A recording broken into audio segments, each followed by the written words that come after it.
Hi, it's Steve Ekstrom, and I am here so you can ask me anything. Gonna wait just a couple moments while some folks join in or chime in, and we'll get going.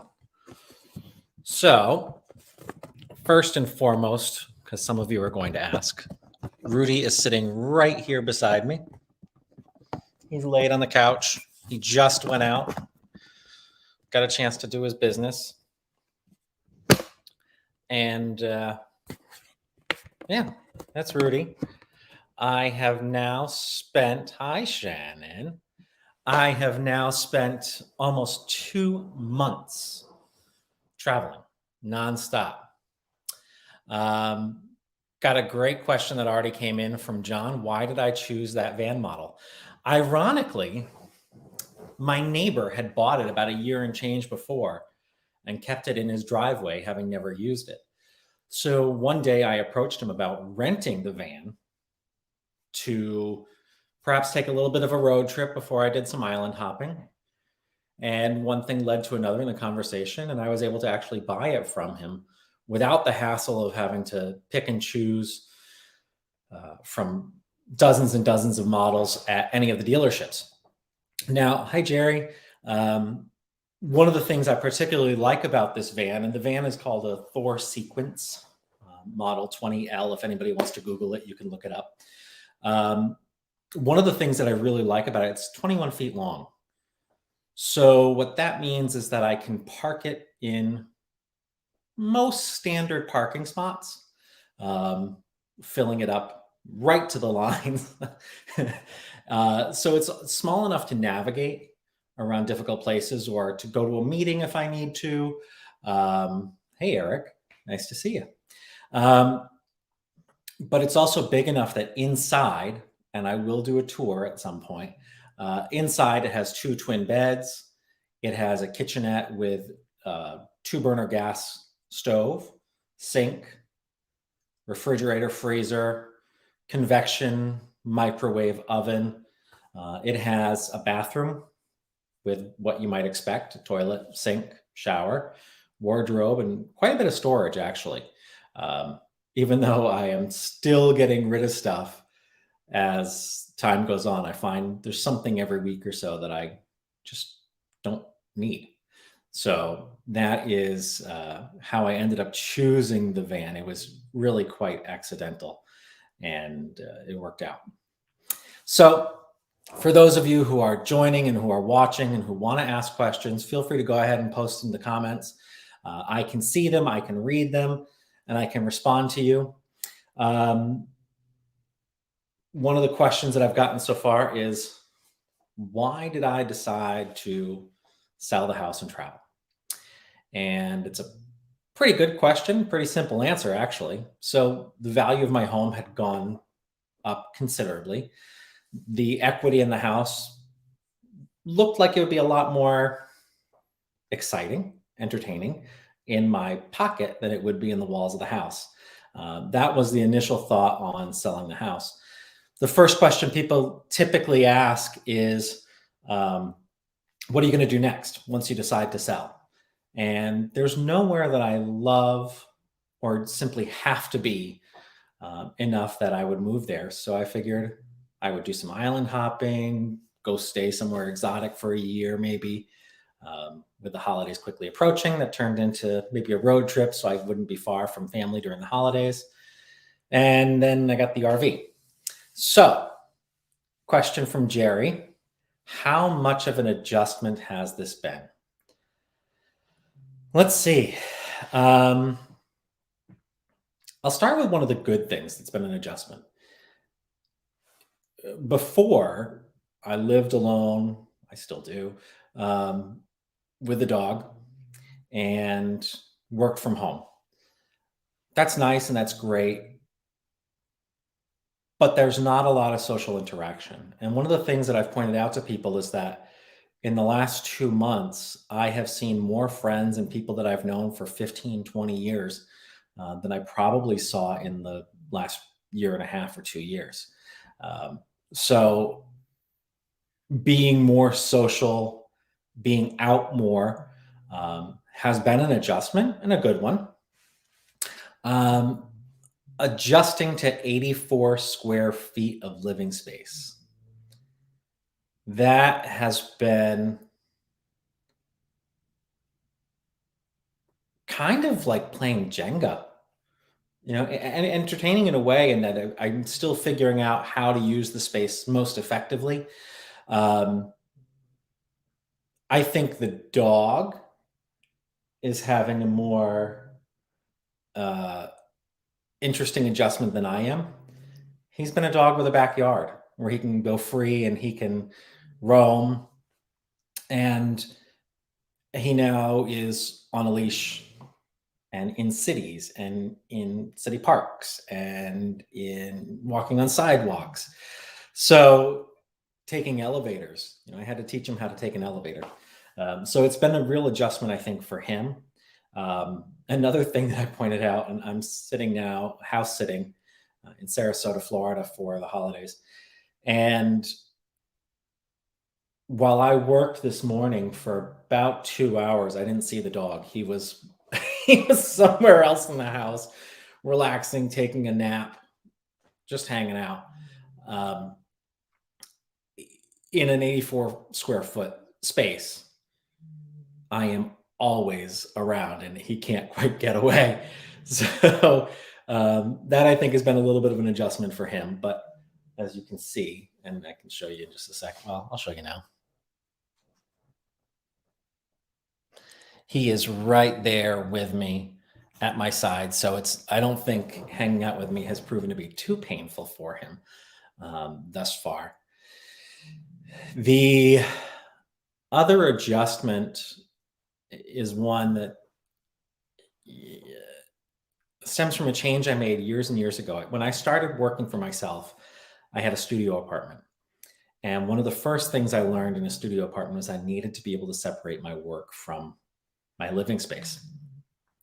And that was pretty hard. I ended up having to literally get an apartment with bedrooms so that I could close a door and not look at my work every night. What's a good thing about living in 84 square feet, and folks, please ask questions, things you want to know about my travel, things you want to know about my decisions to travel, things you want to know about the adventures that I've had along the way. Please, by all means, post some questions. We'll have some more coming up and some that are folks sent in already. But one of the things that is true about living in 84 square feet is that you have to keep it tidy. Even something as simple as a sock laying out in such a small space is big clutter. So when I am finished with my work, my laptop goes away, the desk or table typically goes away. Any of the stuff I was working on goes away, and I do not see it. So I can sit and watch a movie or watch some TV or go outside, take the dog for a walk, make myself dinner, and I'm not in my quote unquote workspace. And the same thing goes for my time outside of work. Whether it's the books that I'm reading or a project I'm working on, or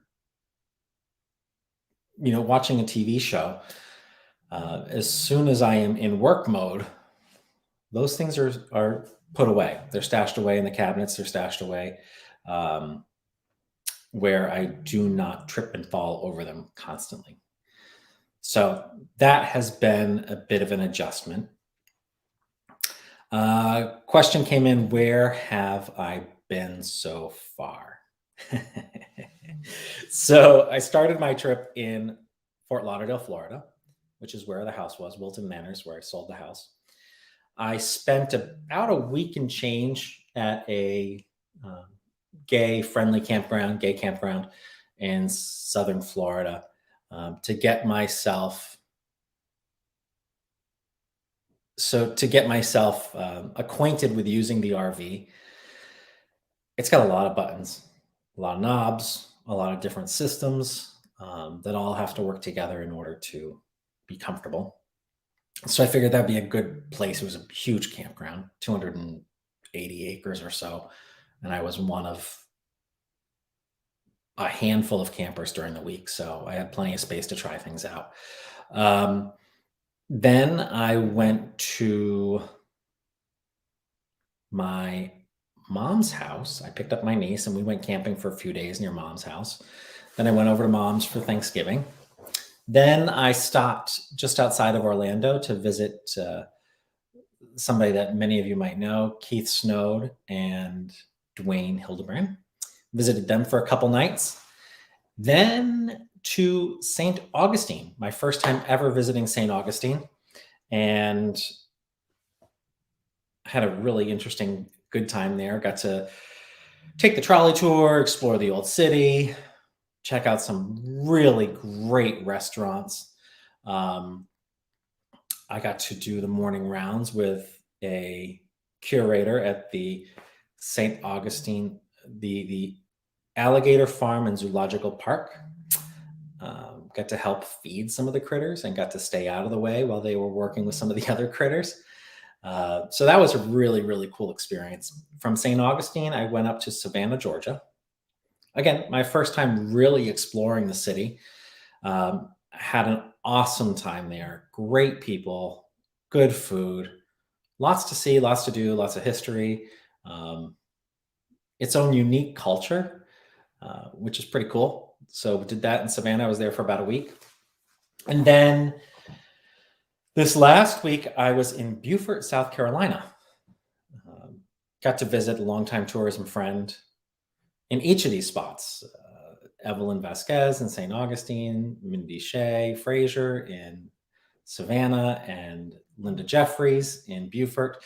I got to really take in the charm of a smaller southern coastal city and spent some time at the Hunting Island State Park, which has a campground right on the beach.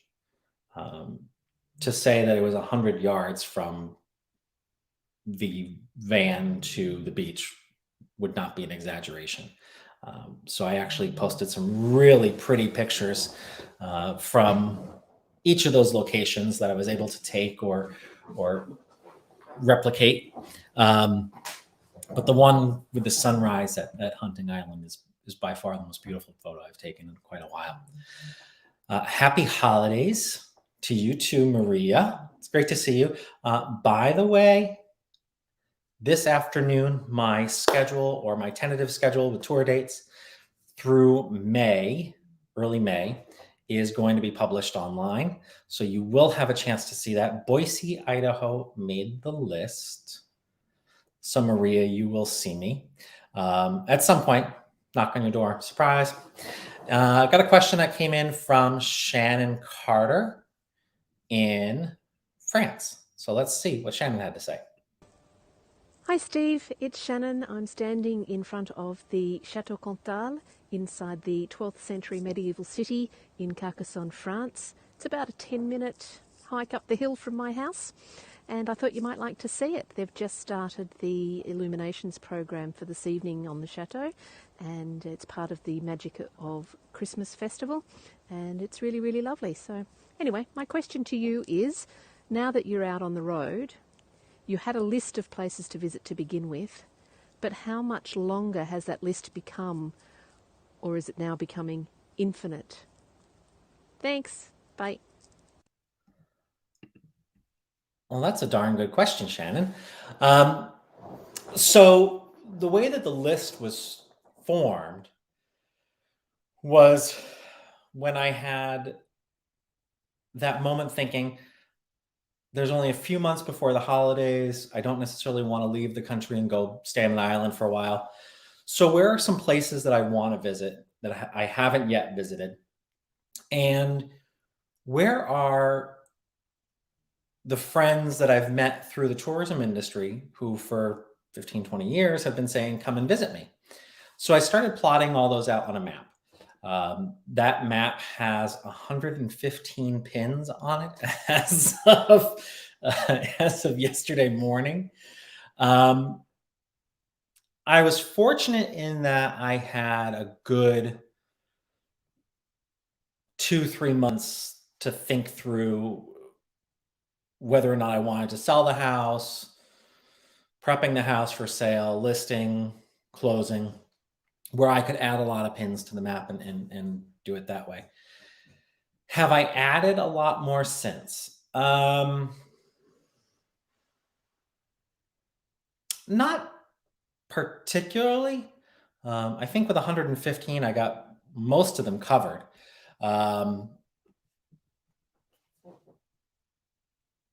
I think we'll see when I start looking at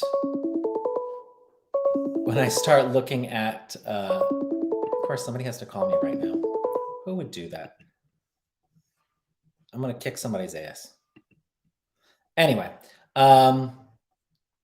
so when I start looking at what I'm going to do after this road trip part of my travel, I think that I'm going to be adding a lot more pins to the map, particularly international destinations. So I already have pins for Mexico, Costa Rica, Ecuador, Peru, Colombia, Argentina, Portugal, Spain, Greece, Italy. Yeah, so there's quite a few that are on there. It is not infinite yet. It is not infinite yet. And speaking of infinite, my mom asked the question, so what are you going to do when you're done with this? And then she corrected herself and said, if you're done with this. And I don't know. I don't know. I might find some place along the way that I love so much that I just can't imagine being or living anywhere else. That may become my permanent home. I may decide I like traveling and I like exploring new places every week or two, and I might keep up with it.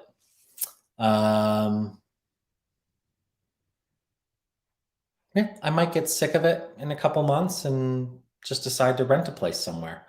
Yeah, I have that flexibility that I can do that if I want to. So that is pretty cool. Looking for some questions from you folks.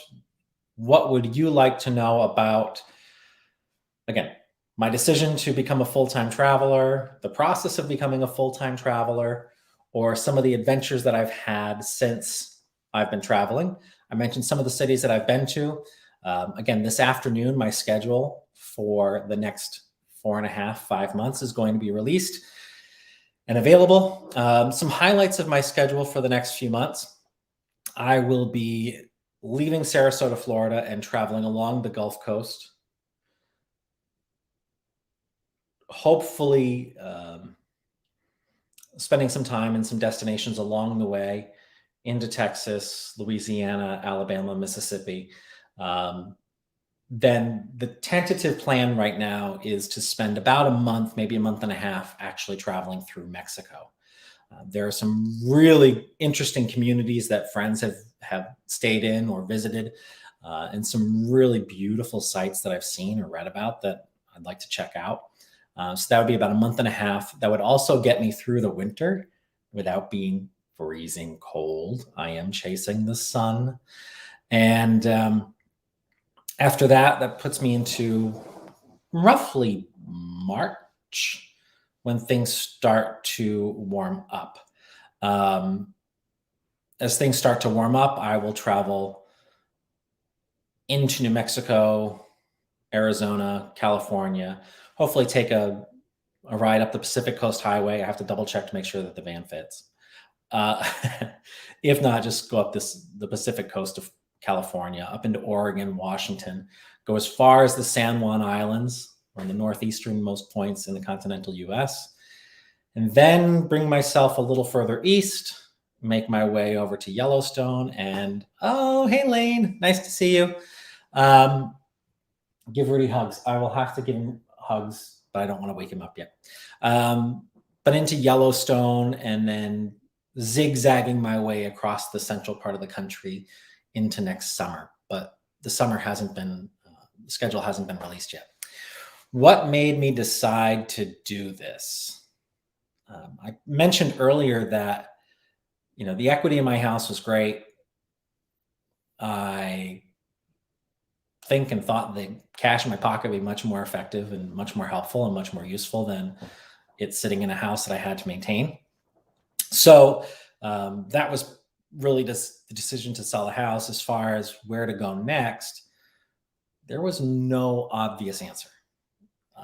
I work with Wi-Fi wherever I happen to be sitting, so I can work pretty much anywhere. I've got some family here in Florida, so I did think a little bit about moving closer to them in the Gulf Coast of Florida. But again, there was no neighborhood that I just had to live in, no place that I really loved so much I couldn't be anywhere else or couldn't imagine myself anywhere else. So the first thought was, fuck it, I'll go live on an island for a year. And that seemed like a pretty darn good idea. The holidays were a few months away at that point. I knew if I went to go to an island, I'd have to deal with international travel around the holidays. And again, that same thought, which island? If I was going to spend a whole year there or even a month at a time on certain islands, I'd want to kind of get a feel for which one would be a good fit for me. And I hadn't made that decision yet. So a few months to go till the holidays, not sure which island, maybe road trip.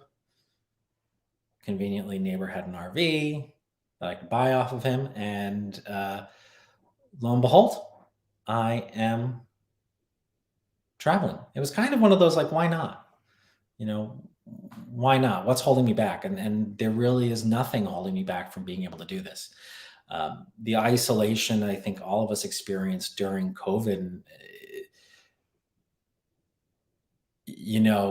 made me look forward to seeing people that I hadn't seen in a long time.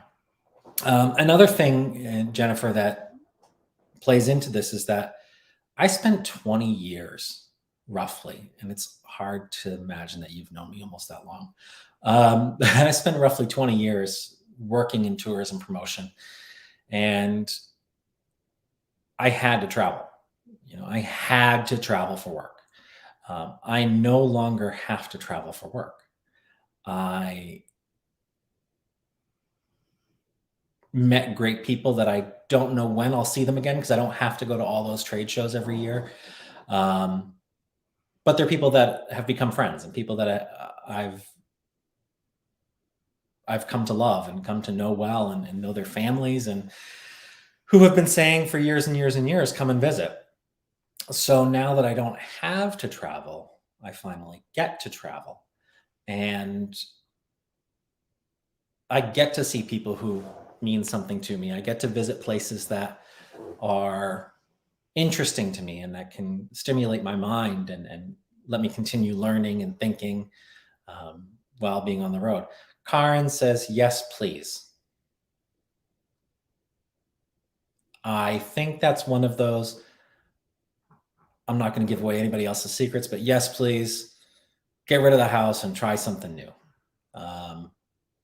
So there's that. Another question that I've been asked quite a few times is, what do I do for Wi-Fi in the RV? That's a pretty common one. So what do I do for Wi-Fi in the RV? 3 things. And I have some redundancy built in here because I obviously need a strong Wi-Fi connection for work. So number 1, the RV comes with a Wi-Fi 4G equipped antenna on the roof. I can park anywhere. It scans the mile or so around me to pick up Wi-Fi signals. If I have a password to log into any of those networks, great. If they're open, I can do that too. So that's the Wi-Fi antenna. It has a 4G cellular antenna as well. So I have an AT&T SIM card that pops into there just like you would with a cell phone. It has its own number. So I can dial into the AT&T 4G network, pick that up, and rebroadcast it throughout the RV to all my devices. The third thing that I have, actually, I have four. The third thing I have is, of course, my phone. And with my phone, I have the ability to add a hotspot. So I can have a hotspot off my phone, which is pretty convenient. And surprisingly, that is typically stronger than the 4G antenna on the roof. And lastly, because the antenna and my phone are on AT&T, Wi-Fi is not necessarily reliable, nor is it promised to be a strong enough signal. I bought a Verizon hotspot that operates on the 5G network. I actually get faster speeds off of that than I was getting in my house. So that I have for redundancy. If the AT&T network is slow or not connecting well, try the Verizon. If that's not working well, try the AT&T, or try the Wi-Fi first. So that is what I do for Wi-Fi. I also have Apple TV inside the RV, so I can use the TV screen that's in the RV as a backup or a secondary monitor whenever I'm working. So let's see. Had some other questions that came in, and I'll be here just a couple more minutes, folks. If you want to learn more about me and my adventure, you let me know.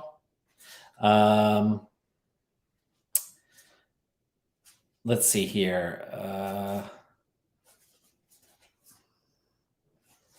Habits. How have my habits changed? I have to cook Rudy's food more frequently because I have a smaller oven. So there's that. I find that I have to think ahead of groceries a little bit because I don't want to have to go back out for groceries once I get settled in, particularly in campgrounds, which are farther away from city centers than most would expect. So that habit has changed a little bit. There is definitely more dog walking than there was before, when I used to be able to either leave the office door open and Rudy would let himself in and out. Hey, buddy. Or when I could just pop open the door and let him out in the backyard. So every time he needs to go out, it is a dog walk, which is great. And what other habits have changed? Oh, I have to use laundromats or washer and dryer at a friend's house if I'm stopping by someplace. So that has changed from basically collecting my laundry and doing it once a week and giving it 3 to 5 business days to fold itself. So there's that. So this has been Ask Me Anything. I see some new folks just signed on. If you got a question, go ahead and ask it. I'll be here for about 2 more minutes or so before logging off. There are new episodes of the podcast and a new format for the podcast in 2022. 2022, you're going to see some of the same type of profiles and interviews with CEOs and leaders at destination marketing organizations and trade associations. So you're going to see some of that, but you are also going to be able to join me on some of the experiences that I'm having on the road. A great thing about that is that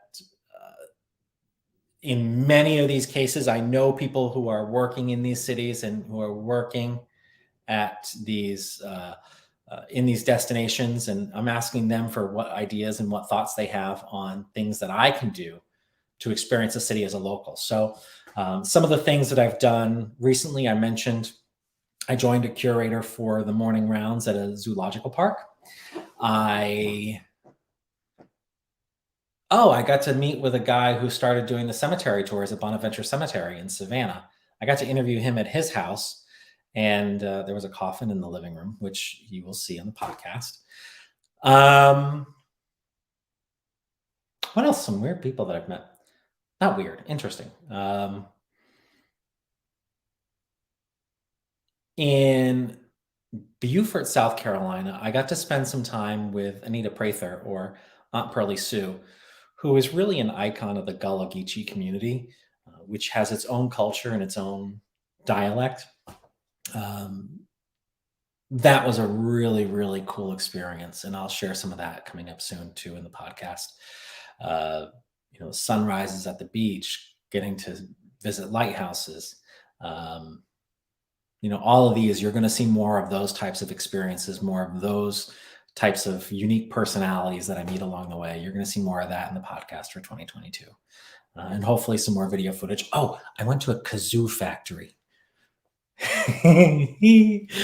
Yep, kazoo factory. It was fun. So those are some of the things that you'll see coming up. I'm reaching out over the next few weeks, and the producers for the podcast are going to be reaching out over the next few weeks to the places and people who I hope to see along the way in the next few months. So hopefully there'll be more and more and more adventures. Hi, Tara. And more questions you can ask me anytime. So this is Steve Ekstrom, host of the Business Class Podcast, where I am a tourism expert turned full-time tourist. So thank you for joining me for this Ask Me Anything. I'll do it again next week with my friend and our colleague, many of you will know, Keith Snowd. Keith and I sit down, and Keith asked me a bunch of questions about my experience, and we chat some about his. And that'll be next week's Ask Me Anything. And then we'll be kicking off in 2022.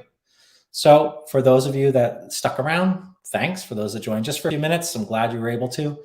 And I hope every single one of you has a wonderful Christmas, happy holiday, and that the year ahead is your best yet. Take care, everyone.